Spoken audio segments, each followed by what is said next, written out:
ఈరోజు భారతీయ జనతా పార్టీ మోడీ గారు అమిత్ షా గారు ఎంత భయపడిపోయినారంటే ఒక్క ప్రొటెస్ట్ చేస్తే వాళ్ళ ఫేషియల్ రికగ్నిషన్ ద్వారా పిల్లల ఇంటికి పోయి వాళ్ళని ఎత్తుకొచ్చి జైళ్ళలో పెడుతున్నారు.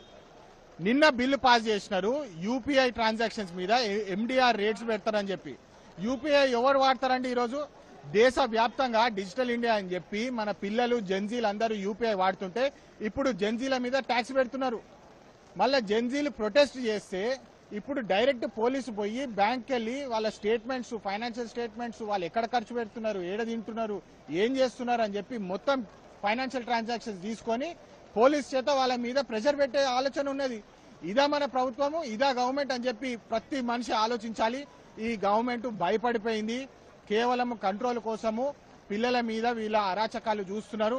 మేము హౌస్ లో వాయిస్ ఇచ్చి పబ్లిక్ ఒపీనియన్ చెప్దామంటే అమిత్ షా గారు హౌస్కే రారు. అంత భయపడిపోయినారా? వచ్చి సమాధానం చెప్పండి. ఇట్స్ ఓపెన్ ఛాలెంజ్ మీ అందరికీ. అమిత్ షా గారికి డైరెక్ట్ ఛాలెంజ్. వచ్చి మేము అడిగే ప్రశ్నలకు సమాధానం చెప్పండి ఫస్ట్. జై హింద్.